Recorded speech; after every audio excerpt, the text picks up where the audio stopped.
మాట్లాడగలరని చెప్పిన తండ్రి స్తోత్రాలు. మరి మీరంతా ఆకలి తీర భోజనం చేస్తారు. మీ యొక్క ప్రేమ సహాయం ఉంటే మేమంతా సమృద్ధిగా ఆరోగ్యకరంగా ఉంటాము. ఎప్పుడన్నా మమ్మల్ని అందరినీ హెచ్చించి దీవించయ్యా. మీ పరిశుద్ధాత్మ శక్తితో నింపు నాయన.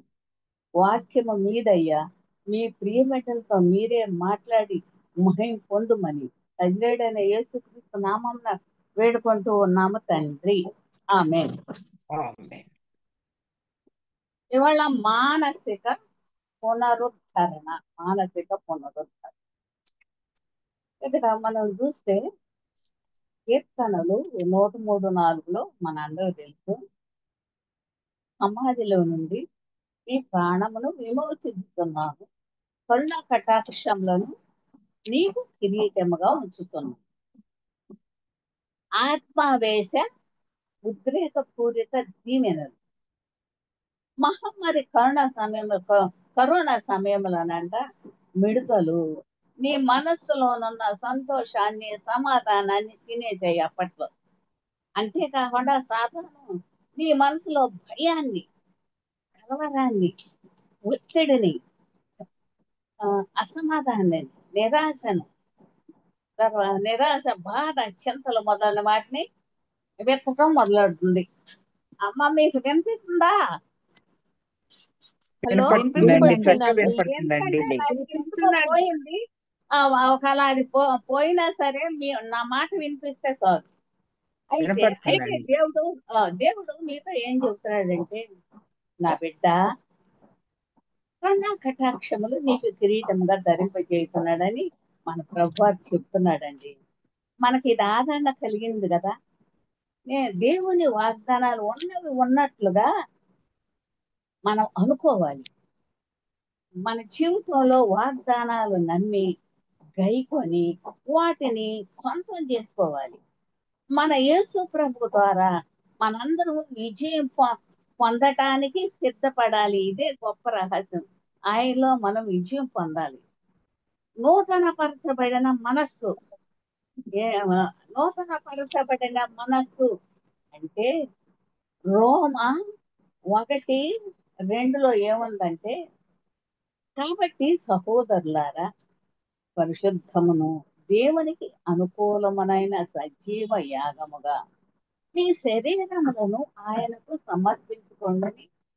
దేవుని వాత్సల్యతను బట్టి మిమ్మల్ని బతిమాలుకొనుతున్నాను. ఇట్టి సేవ మీకు యుక్తమైనది.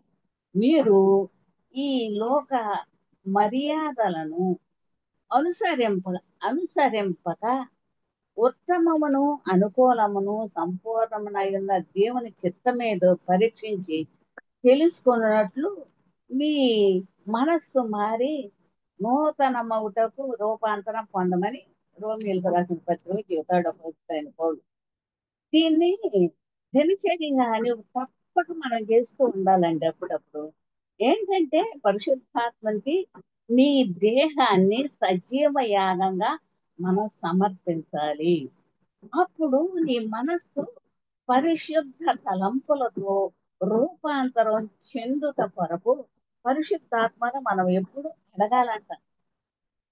పరిశుద్ధాత్ముడు మన అద్భుతమైన సహాయకుడు, మన జతపనివాడు, మన ఆదరణకర్త, మనలందరినీ నడిపించేవాడు, మన బోధకుడు, మన ఉత్తరవాది, జ్ఞానాత్మ శక్తి గల ఆత్మ, జీవాత్మ, ధైర్యపు ఆత్మ మరియు మన సమస్తమై ఉన్నది. పరిశుద్ధాత్మని సహాయం లేకపోతే మనం అందరం కొన్నా. అయితే మన మంచి స్నేహితుడు మరియు మన జ్యేష్ఠ జీవిత భాగస్వామిని పరిశుద్ధాత్ముడు మనతో ఉంటే మనం మరి మంచి హీరోలు అవుతాం. మనము అత్యధిక విజయం పొందిన వారం అవుతాం. పైనున్న వాటిపై మీ మనస్సు పెట్టుకోండి అంటే కొలసి 3:2 పైనున్న వాటి మీదనే గాని భూ సంబంధమైన వాటి మీదే గాని మనసు పెట్టుకొనకుడి. మానసిక పునరుద్ధరణ పొందటానికి ఈ రెండవ దాన్ని మనం చేయాలి. పరలోకపు సైన్యం మనసు పెట్టుకోండి. అపోస్తలుడైన పౌలు రాస్తాడు, నేను దేవుని స్తుతించినప్పుడు కొన్నిసార్లు ఆకాశం వైపు చూస్తూ సూర్యుని కూడా మరియు దేవుని అందమైన సృష్టిని గురించి ఆయనను ప్రశంసిస్తాడు. ఎందుకంటే ఆకాశములు దేవుని మహిమను వివరించుతున్నవి. కీర్తన 8:1 రాత్రులు చంద్రుడు మరియు లెక్కలేనన్ని నక్షత్రాలను చూసి ఆశ్చర్యముతో ఎలుగెత్తి, ఓ దేవా, నీ చేతి పని అయిన ఆకాశమును నేను చూసినప్పుడు నన్ను నీవు మనుషులు జ్ఞాపకం చేసుకోండి. అసలు వాడు ఏ పాటి వాడు అని చెబుతాడండి కీర్తనకారుడు 8:3. కాబట్టి మీ కన్నులు మనం అందరం పైకెత్తాలి, మీ మనసును కూడా పైకెత్తాలి, మీ స్వరము పరలోకం వైపు ఎత్తి మీ సృష్టికర్తను సృష్టించాలని మిమ్మల్ని ప్రోత్సహిస్తున్నాను. ఆ విధంగా పైనున్న వాటిపై మీ దృష్టిని మనసును పెట్టుకోండి. తండ్రి అయిన దేవుడు అత్యున్నత సింహాసనముపై ఆసీనుడై ఉండగా శరాపులు, కీర్తనలు 66:2, శరాపులు, దూతలు, పెద్దలు అందరూ కలిసి స్తుతికి యోగ్యుడైన వానిని, సైన్యములకు అధిపతి యెహోవా పరిశుద్ధుడు, పరిశుద్ధుడు, పరిశుద్ధుడని గొప్ప స్వరముతో గాన ప్రతిగానాలు చేస్తున్నారు. వారితో కలిసి వధింపబడిన గొర్రె పిల్ల శక్తియు, ఐశ్వర్యమును, జ్ఞానమును, బలమును, ఘనతయు, మహిమయు, స్తోత్రమును నిరంతరము పొంద అర్హుడని గొప్ప స్వరముతో నీవు కూడా ఈ రకంగా మనం పాడాలండి. ప్రకటన 4:5 ఇంటికెళ్ళి చదువుకోవాలి. భూమి పైన ఉన్న వాటిని ఎవరు చూస్తారు? మనం చెప్పగలమా? ఆవులు, పందులు, కుక్కలు, బాతులు మొదలైన జంతువులు అవి పైకి చూడవు. ఆహారం కరువు, అవి ఎప్పుడు భూమిపైకే చూస్తాయి. కానీ దేవుని పిల్లలమైన మనము భూమిపై ఉన్న వాటిని కాక పైనున్న వాటిపై మనస్సు పెట్టాలి. పరలోకములో ధనము కూర్చుకోండి. యేసు ప్రభువారు ఏం చెబుతున్నాడంటే, పరలోకమందు మీ కొరకు ధనము కూర్చుకొనిది, అక్కడ చెమ్మట అయినను తుప్పైనను దాన్ని తినివేయదు, దొంగలు కన్నము వేసి దొంగిలింపరు. ఈ ధనము ఎక్కడ ఉండును అక్కడ నేను ఉదయం ఉంది అని మత్తయి 6:20-21 చూస్తాను. నా ఆయుష్ కాలము 70 సంవత్సరం, అధిక బలము ఉన్న ఎడల 80 సంవత్సరములు, అయినను వాటి వైభవము ఆయాసమే, దుఃఖమే, అది త్వరగా గతించును, మేము ఎగిరిపోదుము. మాకు జ్ఞాన హృదయం కలుగు చేయనట్టుగా చేయి ప్రభువా, మా దినములు లెక్కించడానికి మాకు నేర్పమని మోషే చెబుతాడండి. కీర్తన 90:10-12. మనము ఈ భూమిపై ధనాన్ని కూర్చుంటే ఏమవుతుందంట? దొంగలు మీ ఇంటిని పగలు కొట్టి దొంగిలిస్తారు, మీ పంట సరుకులు చెమ్మటలు తినేస్తాయి, మీ విలువైన వాటన్నిటిని తుప్పు పట్టి పాడవుతాయి. బ్యాంకులు సురక్షితంగా ఉండవని మనం గుర్తుంచుకోవాలి. అయితే మీ డబ్బంతా వేరే వేరే బ్యాంకులో పోగు చేయకండి. అకస్మాత్తుగా నువ్వు మండిస్తే ఆ డబ్బు ఏమవుతుంది? ఆ రోజు వార్తాపత్రికలో ఆఫ్ఘనిస్తాన్లో ఒక మహా భూకంపం, మరి భూకంపం వచ్చినట్టు మనం చదివితే వేలాది మంది ప్రాణాలు కోల్పోయారు. వేలాది మంది మట్టి పిల్లల కింద పోడ్చబడ్డారు. అవును, ఆయన రాకడకు ముందు భూకంపాలు, యుద్ధాలు, యుద్ధ సమాచారాలు, కరువు, ఇవన్నీ సంభవిస్తాయని యేసు చెప్పాడు. మత్తయి 24వ అధ్యాయము మనం ఇంటికెళ్ళి చదివితే అనేక భూకంపాలు రాబోతున్నాయి. దేవుని కుమారుని ఎదుట యోగ్యమైన వాటిని మనము నిలువబడుటకు శక్తిగారమవునట్లు ప్రార్థన మనం అందరము ఎప్పుడు ప్రార్థన చేయాలండి. లూకా 21:36. కాబట్టి మరి రష్యా, ఉక్రెయిన్ల మధ్య జరిగే యుద్ధం కూడా మన యేసు ప్రభుని రాకడకు సూచనగా ఉంది. యేసు త్వరలో వస్తున్నాడు. మనం సిద్ధంగా ఉన్నామా? భూమిపై కాక పరలోకములో ధనము కూర్చోండి. ఎందుకంటే ఈ ధనము ఎక్కడ ఉంటుందో అక్కడే మన హృదయం ఉంటుందని యేసు ప్రభు వారు చెబుతున్నాడండి. మత్తయి 6:21. మొదట ఆ దేవుని రాజ్యాన్ని మొట్టమొదట మనం వెతకాలి. మత్తయి 6:33లో కాబట్టి మీరు ఆయన రాజ్యమును నీతిని మొదట వెతుకుడు, అప్పుడు అవన్నీ మీకు అనుగ్రహించబడి. యేసు ప్రభుని ఈ మాటలు మన జీవితాలనే మార్చేస్తాయండి. మరి మనము దేవుని మరి ఆయన మాటలను స్వీకరించి మనమందరము ఆయన అనుసరించాలి. మత్తయి 6:25 నుండి నీవు చదివితే యేసు చింతన గురించి చెబుతాడు. మన మనసులు చింతతో కలుషితమైపోయాయి. దీని గురించి యేసు బాగా చెప్పాడు. అందుకే మేము ఏమి తింటాము, ఏమి త్రాగుతాము, ఏమి ధరిస్తామోనని అసలు మనం ఎప్పుడు చింతించకండి అని మన ప్రభువారే మనతో చెబుతాడండి. ఆకాశ పక్షులు చూడండి, అడవి పువ్వులు ఎలా ఎదుగుతున్నాయో మీరు చూడండి. మరి మీ పరలోకపు తండ్రి పక్షులను పోషిస్తున్నాడు, అడవి పువ్వులను అలంకరిస్తున్నాడు. అలా అయితే వాటికంటే మీరు శ్రేష్ఠులు కదా, వాళ్ళకంటే మనం శ్రేష్ఠులు. చింతించవలదు. అసలు చింతించడం వల్ల మనకు ఉపయోగం ఏంటి? నీ ఎత్తు ఒక అంగుళం పెంచగలవా? వీటన్నిటిని అన్ని జనులు వెతుకుతారు. ఇవన్నీ మీకు కావాలని మీ పరలోకపు తండ్రికి తెలుసు. మనకేం కావాలో ఆయనకు అన్నీ తెలుసండి. యేసు ప్రభు తన మాటలను ముగిస్తూ వారాయ వారాయనైన మీరు ఒకటి చేయాలి. ఏంటి? మీరు దేవుని రాజ్యమును నీతిని మొట్టమొదట వెతకండి, అప్పుడు మీకు మరి అనుగ్రహింపబడతాయి. జ్ఞానము కలిగిన ఏ వ్యక్తి అయినా దేవుని మాటకు విధేయత చూపి మనందరము దాన్ని అర్థం చేసుకోవాలండి. గతించటం ఆపి అనగా చింతించడం, చింతించడం ఆపి దానికి బదులు మీ చింత యావత్తు ఆయన మీద వెయ్యాలి. మీ హృదయాలను అసలు కలవరపడి దేవుని యందు ఎప్పుడు విశ్వాసం ఉంచాలి. యేసులో విశ్రమించటం మనందరము నేర్చుకోవాలండి. అన్నిటికంటే నీ జీవితంలో ఆయనకు ప్రథమ స్థానం ఇవ్వటం మర్చిపోకు. మాత్రమే చింతించి కలవరపడుకో, కానీ మరియవలే ఉత్తమమైన దాన్ని ఏర్పరచుకోవాలి. నీ మనస్సు దేనితో నింపుకోవాలి?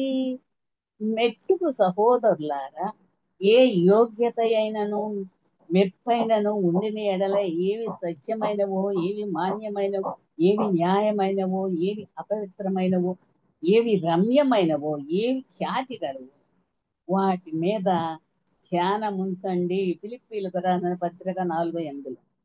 ఫిలిప్పి 4వ అధ్యాయం చదివితే ఇది అద్భుతమైన అధ్యాయం అంటండి. ఫిలిప్పి 4వ అధ్యాయం మనం వెంటకెళ్ళి చదివితే ఫిలిప్పి పత్రికలో 4 అధ్యాయాలంటే మనకి ఎంతో ఇష్టపడాలి.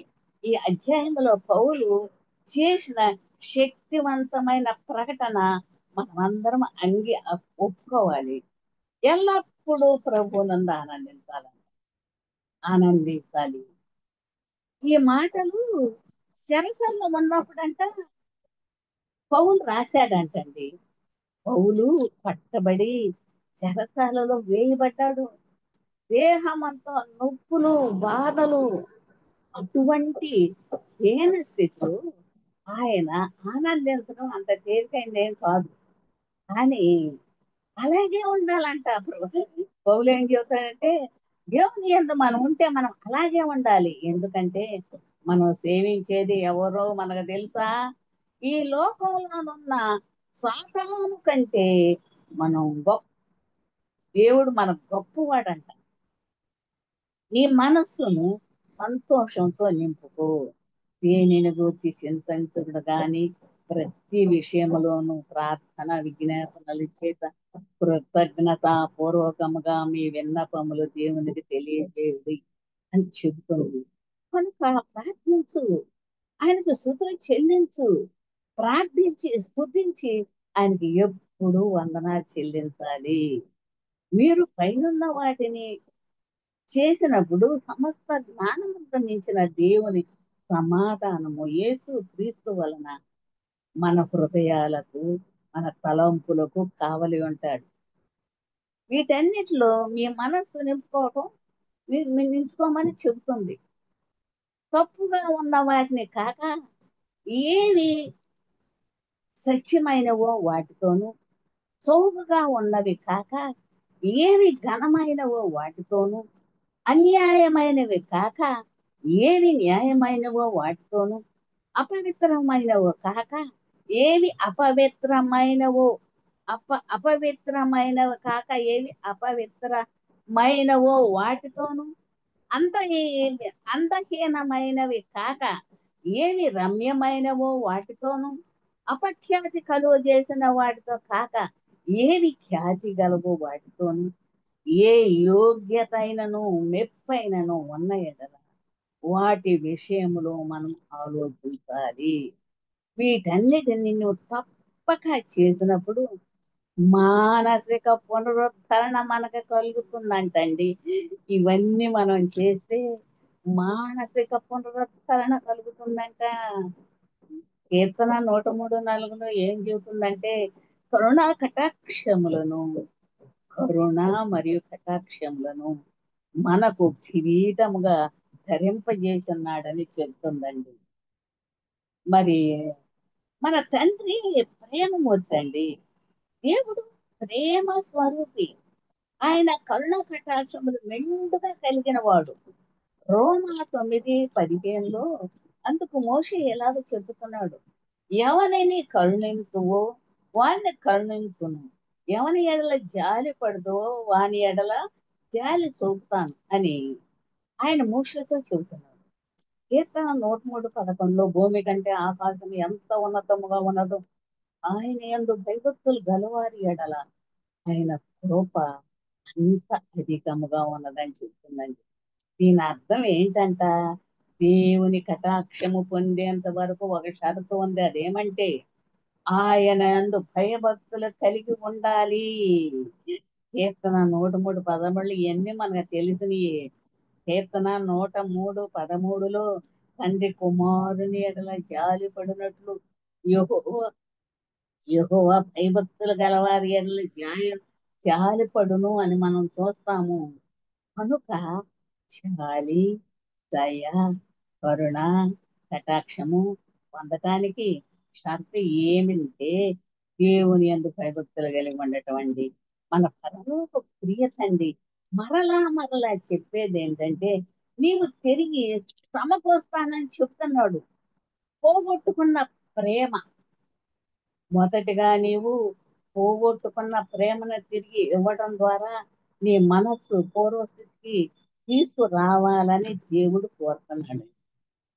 COVID-19 మహమ్మారి ఉన్న సమయంలో కుటుంబాల మధ్య ప్రేమ బంధాలు విచ్ఛిన్నమైపోయాయి.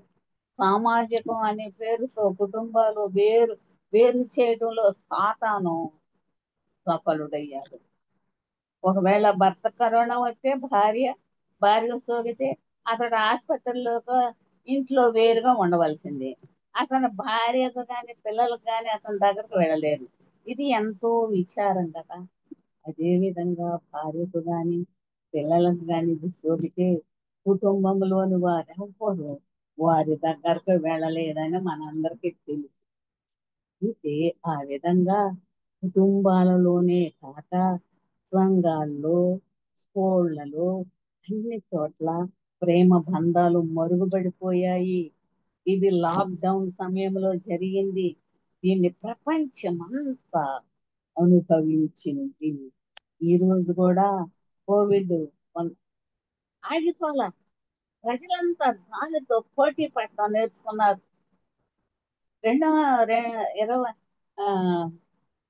2020లో ప్రారంభ సమయంలో భయపడినట్లు భయపడటం ఇప్పుడు ప్రజలు. లాక్డౌన్ తీసివేసిన తర్వాత ఇప్పుడు ప్రజలు సాధారణ జీవితాన్ని జీవించడం ప్రారంభమైంది. పిల్లలు స్కూల్కి వెళ్తున్నారు, కాలేజీకి వెళ్ళడం ప్రారంభమైంది. ఆఫీసులు, షాపులు అన్ని తెచ్చుకున్నాయి. ఇక మీరు పోగొట్టుకున్నదంతా బాంధవ్యాలన్నీ తిరిగి పొందుతారు. అన్నిటికంటే ప్రేమ శ్రేష్టమైనది. మొదటి కొరింథీ 13:13 ఇదే అధ్యాయము 4వ వచనము. ప్రేమ దీర్ఘకాలము సహించును, దయ చూపించును, ప్రేమ మత్సరపడదు, ప్రేమ డంబముగా ప్రవర్తించదు, అది ఉప్పొంగదని చెబుతుంది. ప్రేమ మరియు దేవుడు. దేవుడు ప్రేమయ్య ఉన్నాడండి. ప్రేమ దేవుడై ఉన్నాడు. దేవుని నుండి ప్రేమను మనం వేరు చేయలేము. మనం చేసినట్టు లేక చూపించినట్లు దేవుడు చూపించే ప్రేమ ఉండదు. కానీ దేవుడే ప్రేమ అయి ఉన్నాడండి. 1 యోహాను 4:8 దేవుడే ప్రేమ అయి ఉన్నాడు. దేవుడు మోషేకు 10 ఆజ్ఞలు ఇచ్చాడు. కొత్త నిబంధనలు 10 ఆజ్ఞలు యేసు రెండుగా క్లుప్తీకరించాడు. మొదటిది దేవుని ప్రేమ, రెండోది నీ పొరుగు వాణిని ప్రేమించు. అన్ని ఆజ్ఞలు ఈ రెండింటిలో కలుపుబడి ఎవడైనాను నేను దేవుణ్ణి ప్రేమిస్తున్నానని చెప్పి తన సహోదరుని ద్వేషించిన యెడల అతడు అబద్ధికుడవను. తాను చూచిన తన సహోదరుని ప్రేమించిన వాడు తను చూడని దేవుణ్ణి ఎలా ప్రేమించగలడండి అని అపోస్తుడైన యోహాను రాస్తాడండి. 1 యోహాను 4. ఇంకా అలాగే దేవుని ప్రేమించువాడు తన సహోదరుని కూడా ప్రేమిస్తాడు. మనం ఆయన వలన మనం అందరం ఆజ్ఞ పొంది ఉన్నాము. ప్రేమ క్రియారూపం దాల్చాలండి.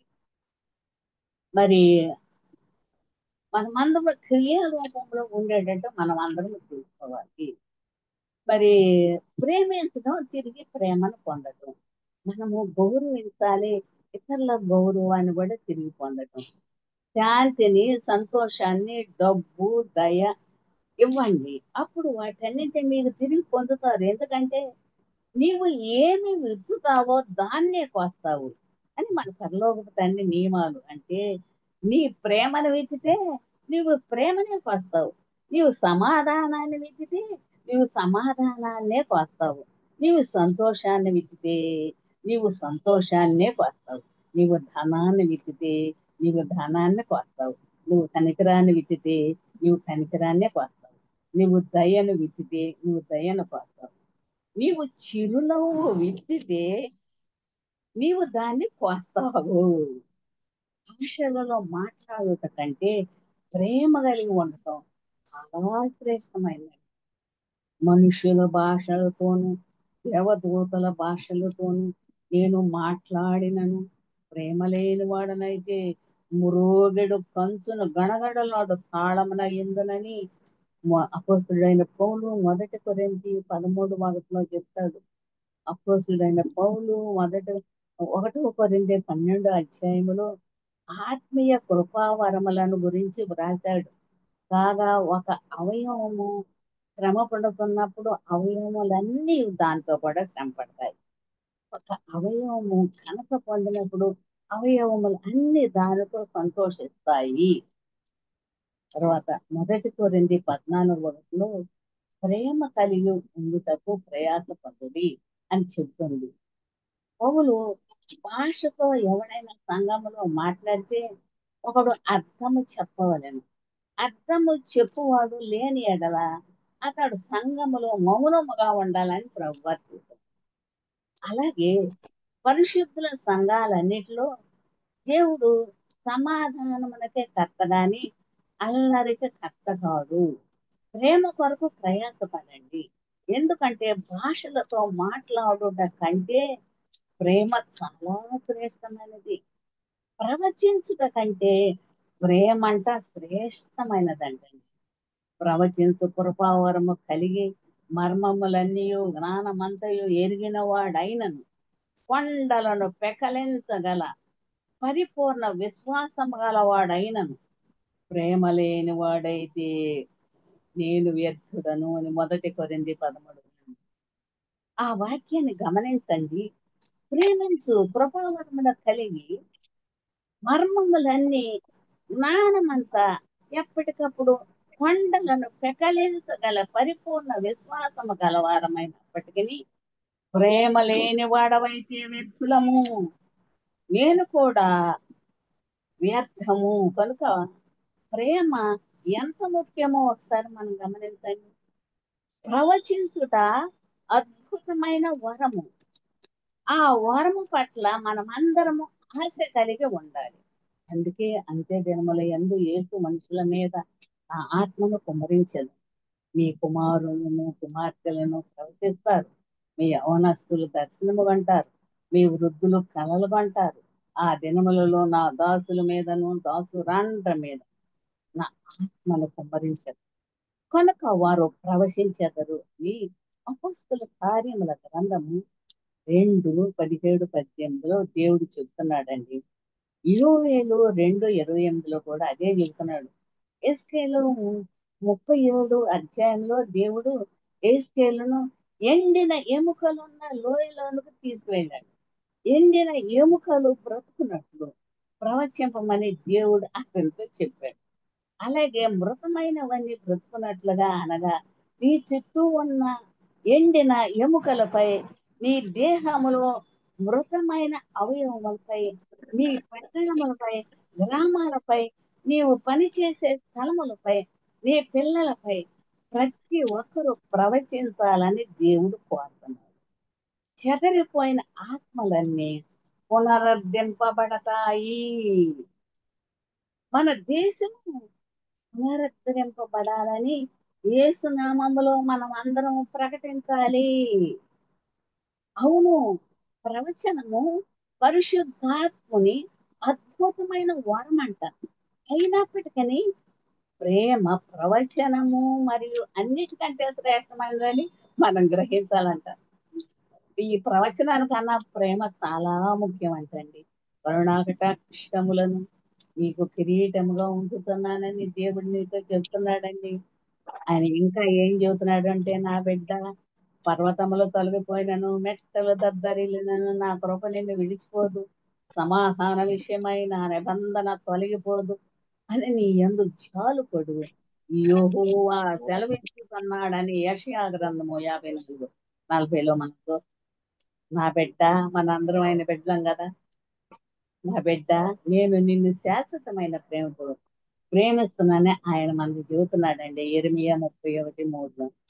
ఇంకా ఏమంటే, నా బిడ్డ, జ్ఞానముకు మించిన కొలతలేని ప్రేమతో నిన్ను ప్రేమిస్తున్నాను అని ఆయన మనకు చెబుతున్నాడండి. నా బిడ్డ, నేను హేతువు లేని ప్రేమతో నిన్ను ప్రేమిస్తున్నానని ఆయన మనకు చెబుతున్నాడు. నా బిడ్డ, నేను విడదీయలేని ఎడబాపని ప్రేమతో నిన్ను ప్రేమిస్తున్నానని ప్రభువారు చెబుతున్నాడు. దేని నుండి నీవు కరుణా కటాక్షంలో పొందాలనుకుంటున్నావు? అయితే లోక 15 అధ్యాయములు తప్పిపోయిన కుమారుని వలె ఆయన హస్తాలలో చేరేందుకు పరిగెత్తాలి. అవును, ఆయన సంపూర్ణమైన ఎడతెగని ప్రేమ గలవాడు. పోగొట్టుకున్న సంతోషం, రెండవదిగా నీవు పోగొట్టుకున్న సంతోషం తిరిగి ఇవ్వడం ద్వారా నీ మనసును పూర్వస్థితికి రావాలనుకుని దేవుడు కోరుతున్నాడండి. మహమ్మారి అంతరించుకోలేదు, కరోనా ఇంకా ముగియలేదు, ఇది కొనసాగుతూనే ఉంది. సాతాను గర్జించు సింహం వలె తిరుగుతున్న రీతిగా కరోనా కూడా ఎవరిని మింగుతున్నా అని తిరుగుతూనే ఉన్నాడు. అయితే బలహీన క్రైస్తవులు మాత్రమే భయముతో కలవరంతో జీవిస్తారు. అయితే యెహోవా యందు నమ్మిక ఉంచువాడు కదలక నిత్యము నిలుసు సియోను కొండవలే ఉంటారు. కీర్తన 125 అటువంటి వారు బహుధైర్యముతోను నమ్మకముతోను ముందుకు సాగిపోతారండి. నిర్గమ 14:15 ఎందుకంటే సర్వశక్తుడైన దేవుడు నీతో ఉన్నాడు, ఆయన నీ పక్షముగా యుద్ధం చేస్తాడు. నిర్గమ 14:15.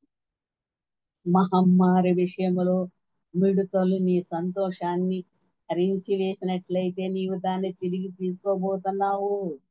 సాతాను ఈ సంతోషాన్ని తిరిగి దొంగిలించినట్లయితే నీవు దాన్ని తిరిగి తీసుకోబోతున్నావు. ఎందుకంటే సంతోషాన్ని ఇచ్చేవాడు మనలో ఉన్నాడు. నీ దుఃఖము సంతోషంగా మార్చబడుతుందని ప్రభువారు మనకు చెబుతున్నాడండి.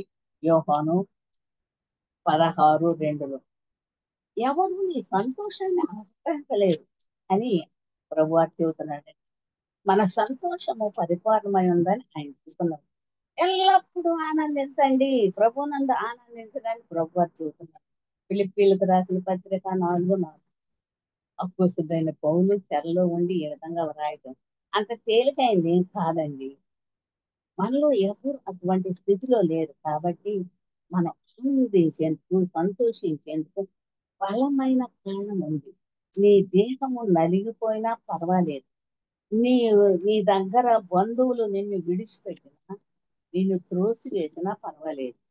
ఏది జరిగినా నీవు ఉదయాన్నే లేచి గంతులేస్తూ సంతోషిస్తూ ఇలా పాటలు పాడాలి. ఇది యెహోవా ఏర్పాటు చేసిన దినము, దీని యందు మనము ఉత్సహించి సంతోషిస్తాము. కీర్తన 118:24. సాతాను ఏ మాత్రం సంతోషాన్ని దొంగిలించనీయకు. ప్రవక్త అయిన హబక్కూకు పాడిన పాట మనం అందరికి తెలుసు.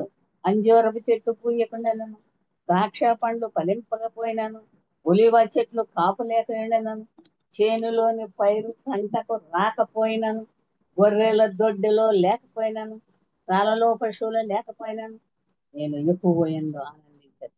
నా రక్షణకర్త అయిన దేవుని యందు నేను సంతోషిస్తాను. ప్రభు యెహోవా నా బలము, ఆయన నా కాళ్ళను లేడి కాలవలే చేయను. ఉన్నత స్థలం మీద ఆయన నన్ను నడవచేయును. హబక్కూకు 3:17-19. ప్రియమైన సంగమ, పరిశుద్ధులారా, మనందరమే పరిశుద్ధులమే. మీ సంతోషము రెండింతలవుగాక. మీలో ఎందరూ కొంతమంది ఉద్యోగాలు పోగొట్టుకున్నారని తెలుసు. మీ ఉద్యోగాలు తిరిగి వస్తాయి. ఎంతో మందికి వ్యాపార విషయాలు గొప్ప నష్టం రావచ్చు. మీ వ్యాపారం రెండింతలుగా సమకూరుస్తాడు. ఎంతో మంది ప్రాణాలు పోగొట్టుకున్నారు. మీ ప్రియుల కొరకు మీరు ఇంకా దుఃఖిస్తూ ఉండవచ్చు. కానీ మీరు సంతోషించి ఆనందించరు. ఎందుకంటే మీరు వారిని పరలోకములో కలుసుకోబోతున్నారు. 1 యోహాను 3:2.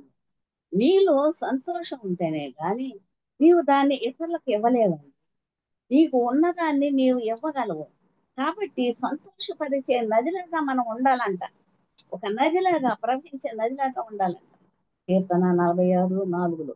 నీవు ఎక్కడికి వెళ్ళినా సంతోషము సువాసనలతో మనమందరము వెదజల్లాలంట. యేసు మనసులోకి వచ్చి మనలో నివసిస్తున్న క్షణం నుండి మన సంతోషం అంతం వరకు అధికమవుతూ ఉంటుంది. ఇది నా అనుభవం. మనకి ఏమనిపిస్తుంది? యేసు ప్రభు నా జీవితంలో ప్రభువుగా ఉన్నప్పుడు, నా కుటుంబానికి ప్రభువుగా ఉన్నప్పుడు, నా వ్యాపారానికి లేకపోతే నా ఉద్యోగానికి, నా పరిచర్యకు ప్రభువుగా ఉన్నప్పుడు నా హృదయం సంతోషముతో ఎంతగానో ఉప్పొంగిపోతుంది. అసలు నేను దాన్ని వర్ణించలేను. లోకానికి వెలుగై అన్నాడు యోహాను 8:12. నాలోనికి వచ్చినప్పుడు నేను లోకానికి వెలుగుగా మారాను. ఆ విధంగా నా జీవితంలో నుండి, కుటుంబంలో నుండి చీకటి త్రోయవేయబడింది. నిజానికి చీకటి వెళ్ళిపోయినప్పుడు నా ముఖముపై మహిమ, సౌందర్యము చోటు చేసుకున్నాయి. ఇది మన సంతోషం ఎక్కువ అధికమవుతుంది. రెండవదిగా, లోకానికి వెలుగైన వాడు మనలోనికి వచ్చినప్పుడు మన వెలుగు సంబంధం అవ్వడమే కాక మనం వెళ్ళే ప్రతి చోట వెలుగు విస్తరిస్తుందంటండి. మనం ఎక్కడికి వెళ్ళినా అక్కడ వెలుగు విస్తరిస్తుందంట. ఆ విధంగా మనం మూర్ఖమైన వక్ర జనం మధ్య జ్యోతుల వలె ప్రకాశించడం ప్రారంభిస్తుంది. ఫిలిప్పీలకు రాసిన పత్రిక 2:15-16. వెలుగు ఎక్కడ ఉంటుందో అక్కడ సంతోషం ఉంటుంది. మీరందరూ వెలుగు సంబంధులుగా మరియు సంతోషాన్ని విస్తరింపజేసేవారుగా ఉండటానికి దేవుడు మనకు సహాయం చేయను గాక. ఇప్పుడు మీరు సంతోష పునరుద్ధరణను యేసు నామములో మనమందరము పొందాలి. పోగొట్టుకున్న సమాధానము. ఈ పోగొట్టుకున్న సమాధానం ఏంటంటే, శాంతి మీకు అనుగ్రహించి వెళుతున్నాను, నా శాంతిని మీకు అనుగ్రహిస్తున్నాను, లోకం ఇచ్చినట్లుగా నేను మీకు అనుగ్రహించట్లేదు.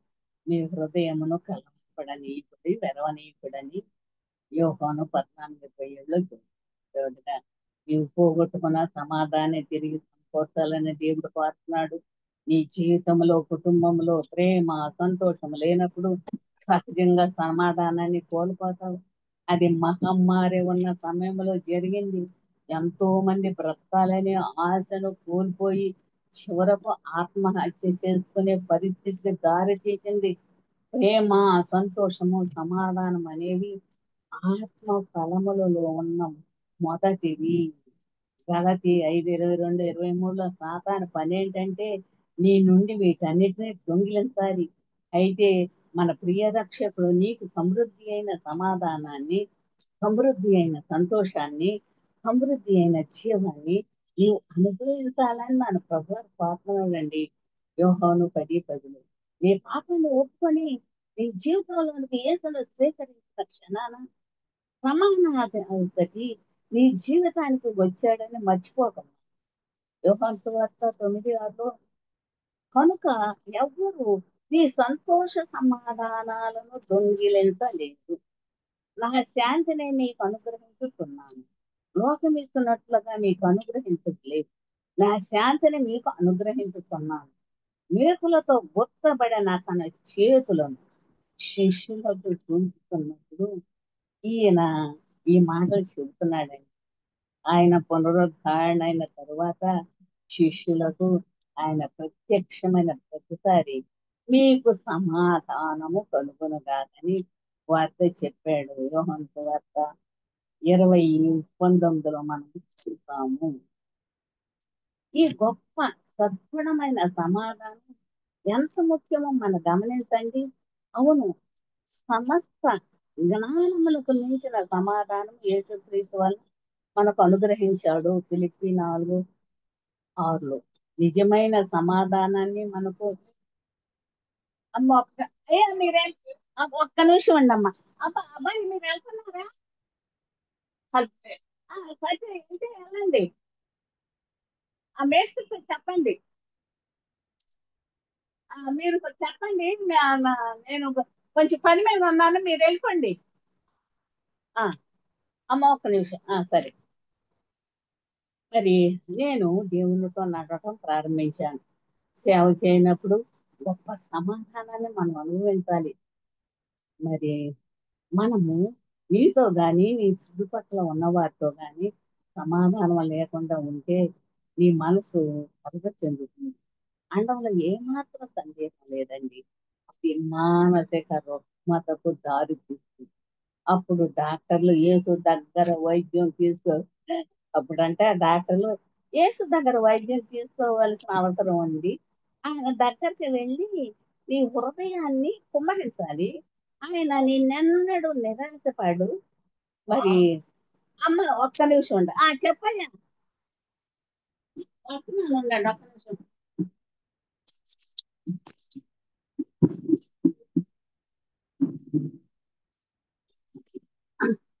ఏంటా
అమ్మ ఏమనుకోకండి. హలో,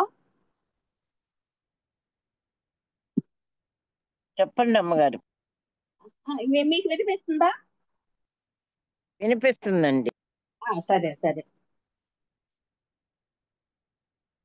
అయితే ఏది మిమ్మలను కలవర పెట్టకుండా చూసుకోండి. ఎవరు కలవర పెట్టకుండా చూసుకోవాలి. క్రీస్తు ప్రేమ నుండి నన్ను ఏది విడపాపలేదండి.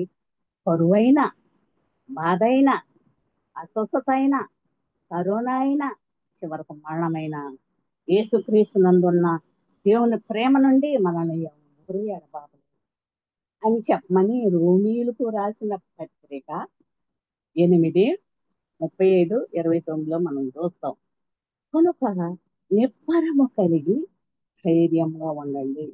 ఎందుక ఎందుకంటే నీ పక్షముగా దేవుడు యుద్ధం చేస్తున్నాడు. కనుక విశ్వాసమునకు కర్త అయిన యేసు వైపు చూపుతూ మంచి పోరాటాన్ని పోరాడండి. పరుగు కడముట్టిస్తూ విశ్వాసం కాపాడుకుంటూ ముందుకి అందరము సాగిపోవాలి.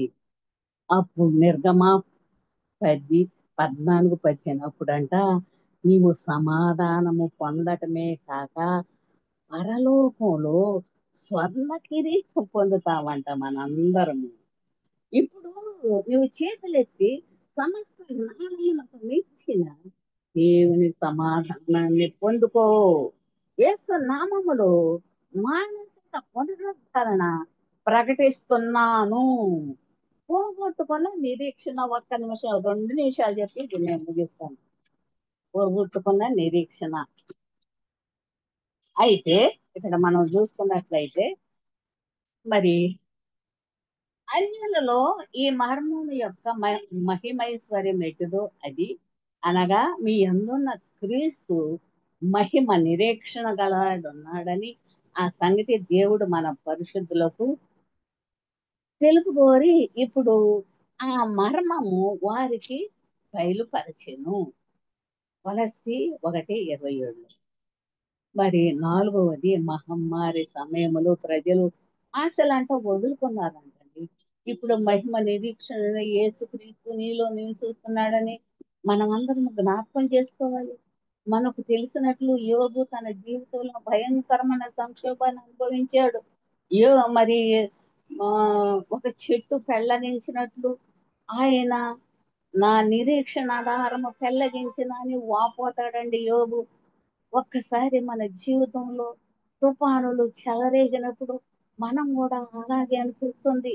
కానీ నీ తరువాత ఉన్న వచనాలు చదువుతూ ఉంటే అదే అధ్యాయంలో యోబు తెలియజేసిన శక్తివంతమైన వివరణ గమనిస్తే మనకెంతో ఇష్టం.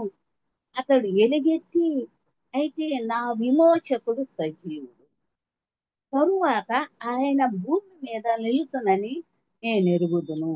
ఈలాగు నా చర్మము చీగిపోయిన తర్వాత శరీరముతో నేను దేవుని చూచెదను.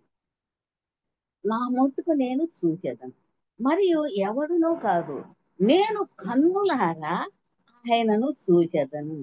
నాలో అంతరంద్రియములు కృషించుతున్నవి అని యోబు 19:25-27 చెప్తాడండి. శక్తివంతమైన వివరణ, అవునా కాదా? పోరాటాలు, దుఃఖాలు, అనారోగ్యాలు, బాధలు, అపార్థాలు మన జీవితంలో జరిగినప్పుడు నా విమోచకుడు సజీవుడని, పునరుద్ధరించేవాడని మనం తెలుసుకోవాలి. నీవు మనం కూడా అలా చెప్పగలమా? ఆయన ఉన్నట్టుగా ఆయన చూస్తామనే నిరీక్షణ మనందరికీ, ఇప్పుడున్న ప్రజలందరికీ ఉండాలని ప్రభు వారు చెప్తున్నాడు. కాబట్టి దేవుని ప్రజలారా, మనుషులు యందు నమ్మిక ఉంచవద్దు. మనుషులు లేక రాజులు నమ్ముకుంటే యెహోవాను రాజులను ఎవరు నమ్ముకోకుండా యెహోవాను ఆశ్రయించటే మేలు. అబ్రహాము నిరీక్షణకు ఆధారం లేనప్పుడు నిరీక్షణ కలిగి నమ్మాడు. అదే విధంగా ఓర్పు, మరి అంతేకాదు శ్రమ ఓర్పును, ఓర్పు పరీక్షను, పరీక్ష నిరీక్షణ కలుగు చేయనని ఎరిగి శ్రమల యందు అతిశయపడుతుంది. ఎందుకనగా ఈ నిరీక్షణ మనలను సిగ్గుపరచదు. ఆయనకు అనుగ్రహింపబడిన శ్రమల ద్వారా దేవుని ప్రేమ హృదయంలో కుమ్మరింపబడుతున్నది. రెండవదిగా ఆయన వాక్యమందు మనందరం నిరీక్షించాలండి. మూడవదిగా శుభ్రమైన నిరీక్షణ నిమిత్తము మహాదేవుడును మన రక్షకుడైన యేసు క్రీస్తు మహిమ యొక్క ప్రత్యక్షత కొరకు ఎదురు చూడాలి. ఈ లోకంలో స్వబుద్ధితోనూ నీతితోనూ భక్తితోనూ బ్రతుకుచుండవలెనని తీతుకు 2:12 మనం చూస్తాము. మనము అన్యుల వలె మనము ఈ లోకంలో జీవించినప్పటికీ మనము ఈ లోక సంబంధము కానే కాదు. మన పౌర స్థితి పరలోకములో ఉంది. అక్కడి నుండి ప్రభు అయిన క్రీస్తు అను రక్షకుడు నిమిత్తము కనిపెట్టుతున్నాము. సమస్తమును మనకు లోబర్చుకొన జాలని శక్తిని బట్టి ఆయన మన దీన శరీరము మహిమ గల శరీరమునకు సమరూపము గలవానిగా మార్చుతున్నాడు. అయితే నేనెంతో ఉత్తేజం పొందుతున్నాను. ఎందుకంటే ఈ భూమిపై ఎటువంటి శ్రమ పొందినా అది తాత్కాలికం. మన నిత్య నిరీక్షణ కలిగి ఉన్నాము. తొందరలో పాపముతో నిండిన వివా వివాదాస్పదమైన చెడిపోయిన బలాత్కారముతో నిండిన సంక్షోభంతో నిండిన కరోనా మొదలైన వాటి నుండి మనందరము విడిపోతాము. ఆధునిక సంకేతాలను బట్టి ఈ లోకం మరీ చెడిపోతుంది. యుద్ధాలను గురించి, యుద్ధ సమాచారాలను గురించి, అంటే రష్యా ఉక్రెయిన్ మధ్య యుద్ధాల వంటి ప్రసవేదన, యేసు ప్రభుని ప్రత్యక్షత ఎంతో దగ్గరలో ఉందని మనం అందరము ఊహించాలండి. అన్ని దుర్వార్తలతో మన చుట్టుకొని ఉండగా ఒక శుభార్త ఏంటంటే ఎంతో తొందరలో ఈ దుష్ట లోకానికి అంతిమ గుడ్ బై చెబుతూ ఈ లోకాన్ని ఆయన ఆయన మా చూపెట్టబోతున్నాడు.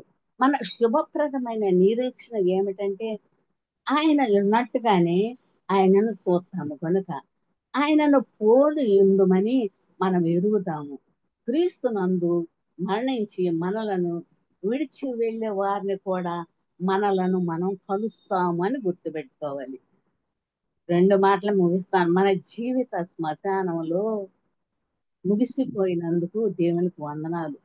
ప్రభు అయిన యేసుక్రీస్తు సంపూర్ణ నమ్మిక ఉంటూ వారికి ఉజ్వల భవిష్యత్తు ఉన్నది.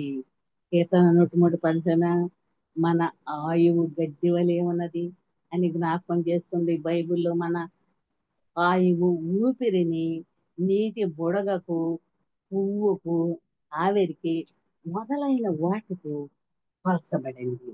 అయినప్పటికీ నీవు జ్ఞానము కలిగి ఉంటే నీ జీవితములో ప్రతి ప్రశస్తమైన క్షణం నిత్యమైన సువర్ణములతో అలంకరింపబడి ఉంటుంది.